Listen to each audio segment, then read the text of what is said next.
noite a todos. Que a paz de Jesus nos envolva agora e sempre. A nossa reflexão, as nossas reflexões agora serão em torno do capítulo 14 do Evangelho segundo o Espiritismo, cujo título é Honra teu pai e tua mãe. É sobre a piedade filial. Então, este mandamento, honra teu pai e tua mãe, ele é uma consequência da lei da caridade e do amor ao próximo. Por quê? Ninguém pode amar ao próximo sem amar, primeiramente, o seu pai e a sua mãe. Mas a palavra honra contém um dever a mais para com eles, que é o da piedade filial. Deus quis mostrar, através disso, que é preciso acrescentar ao amor o respeito, a atenção, a submissão e a condescendência. Esse dever estende-se naturalmente às pessoas que estão na posição de pai e mãe. Honrar seu pai e sua mãe não é apenas respeitá-los, é também assisti-los na necessidade, proporcionar-lhes repouso na velhice, é cercá-los de solicitude, ou seja, de interesse, de atenção, de empenho em atender uma solicitação da melhor maneira.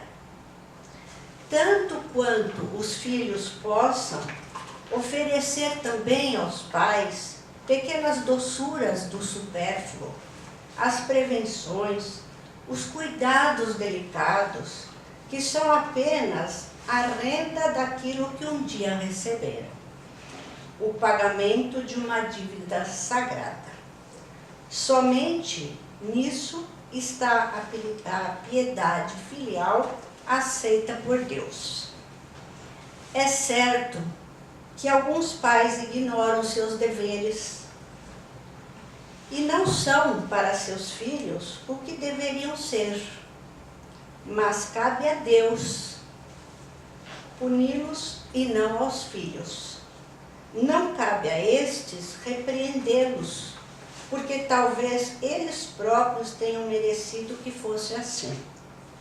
Se a caridade estabelece como lei devolver ao mal o bem, ser indulgente com as imperfeições do outro, não maldizer o próximo, esquecer e perdoar os erros, amar até os inimigos, quanto essa obrigação não é maior em relação aos pais, né? Então, toda aquela dedicação, todo aquele amor, aquele cuidado, aquele zelo, né? E fazer o melhor por seus pais, né? Que é uma troca, né? Daquilo que nós todos recebemos na infância, quando éramos indefesos, quando éramos frágeis, né? E observando alguns filhos que deixam a desejar no seu comportamento com relação aos pais, a gente pode perceber que nós, mães e pais, muitas vezes adotamos algumas atitudes equivocadas. Por exemplo, valorizar o ter ao invés do ser. Nós geralmente falamos assim: eu quero dar para os meus filhos tudo aquilo que eu não recebi, não é mesmo? A gente ouve muito, né, essa frase. Só que dar aos filhos tudo que não recebeu, geralmente a pessoa está levando em consideração os bens materiais, né?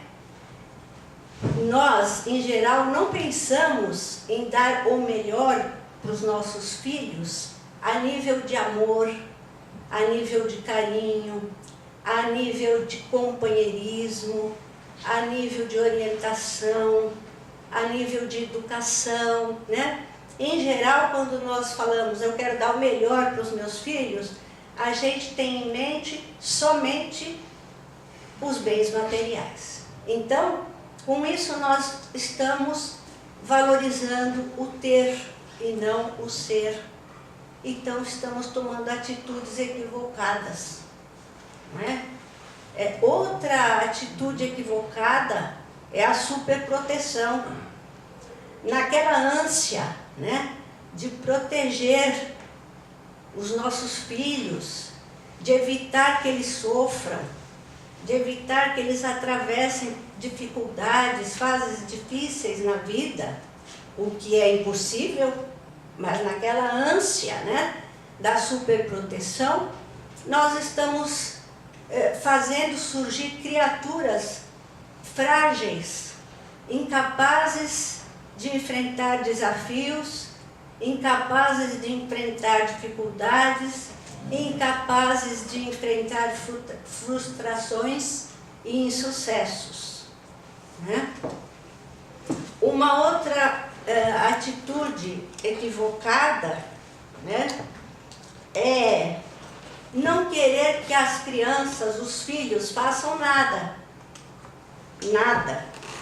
Mas o trabalho, alguma atividade, é um complemento natural da educação.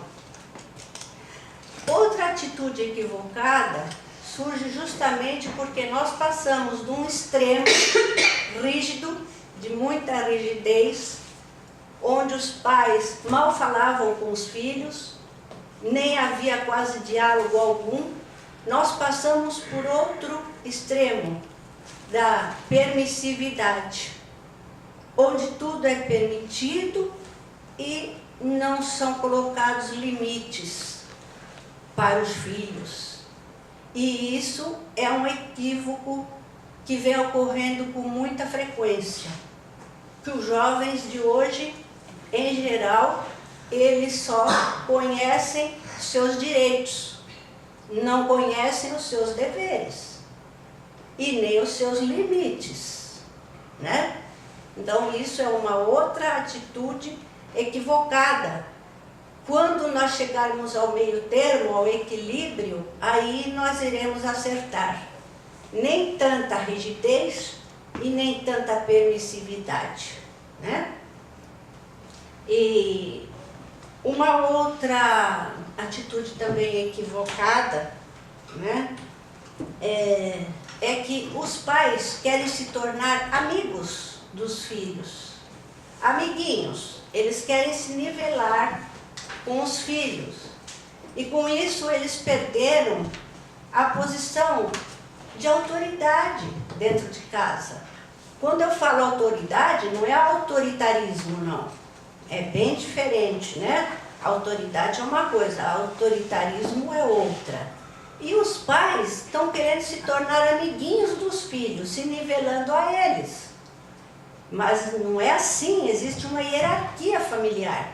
Então, eles têm que exercer o seu papel, a sua autoridade dentro da família, do núcleo familiar, né? Outra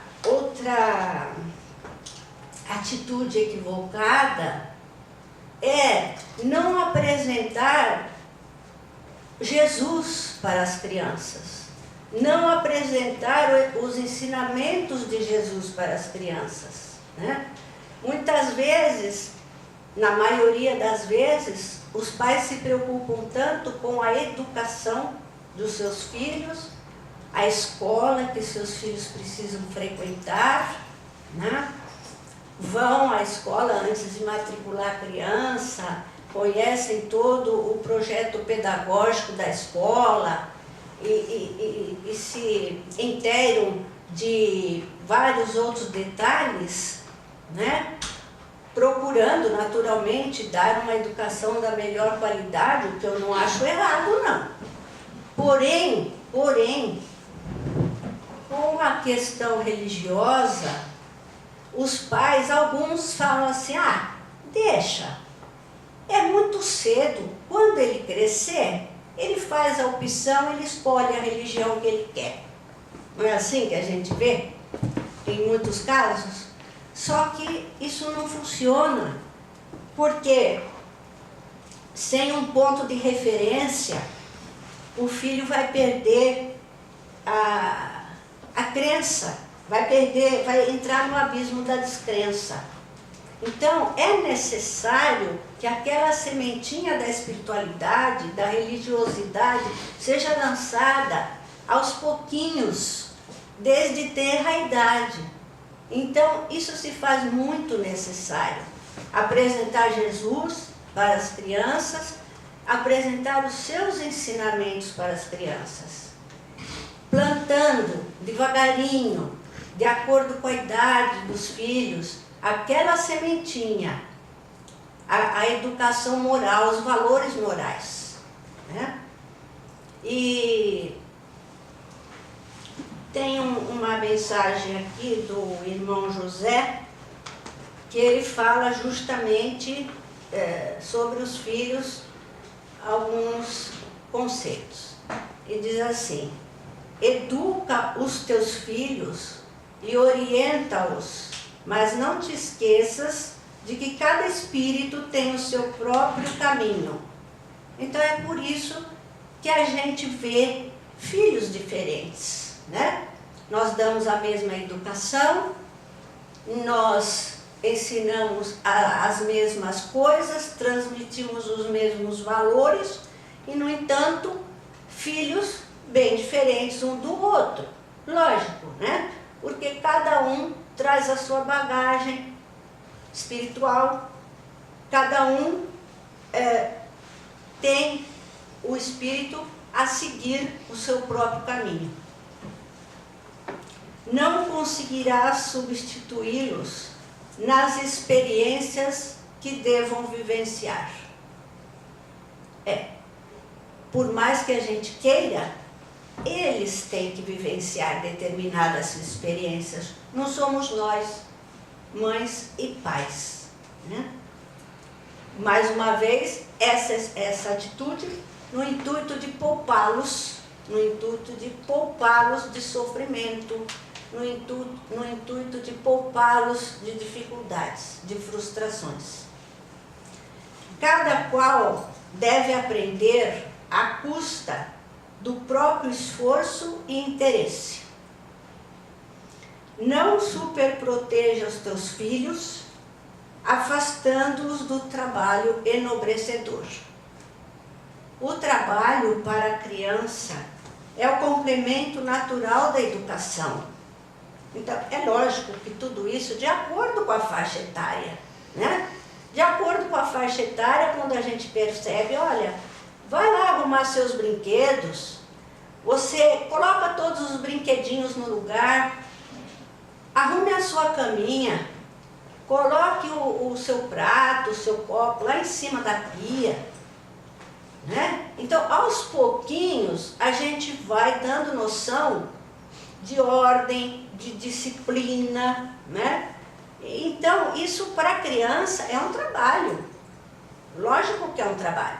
Vai agora as plantinhas. Então, de acordo com a faixa etária, são várias atividades, vários trabalhinhos que a gente vai delegando para as crianças. Para os anseios evolutivos do espírito na reencarnação, as facilidades constituem um desastre, né? Então, muita facilidade, infelizmente, é um desastre. Coloca o jovem facilmente enveredando para um caminho errado, para um caminho equivocado de difícil volta, né? Então, vamos ter cuidado com o exagero de facilidades. E mesmo porque tudo que é muito fácil não é valorizado, né? Quando a gente enche aqueles filhos de brinquedos quando são crianças e presentes quando são jovens, que a gente exagera, né? Eles nem valorizam, né? Tudo de mão beijada, né? Então, o exagero das facilidades, por isso que o irmão José fala, constituem um desastre. Sem disciplina, a criança cresce à mercê das circunstâncias. É preciso disciplina, né? Em todo lugar. Na vida, no trabalho, em casa, né? Então, conversar com os seus filhos e procurar desde cedo iniciá-los na prática do bem. E sem um ponto de referência espiritual, o teu filho se perderá no abismo da descrença. Isso foi aquele comentário que eu fiz, né? Que logo cedo temos que jogar a sementinha da espiritualidade, da religiosidade, dos valores morais para a criança. Temos que apresentar Jesus e seus ensinamentos, né? Não esperar eles se tornarem adultos para eles resolverem qual a religião que deverão abraçar, né? Então, esses equívocos que nós, mães e pais, cometemos, né, fazem com que, algumas vezes, os filhos sejam ingratos para os pais. Faz com que os filhos não deem o devido valor a seus pais, que lhe deram a vida no mundo material. E isso é uma coisa muito triste, muito dolorosa, né? E eles estarão infringindo seriamente uma lei de Deus, né? Então, em resumo, era essa a minha mensagem, e desejo a todos uma feliz semana e que Jesus esteja no coração de cada um.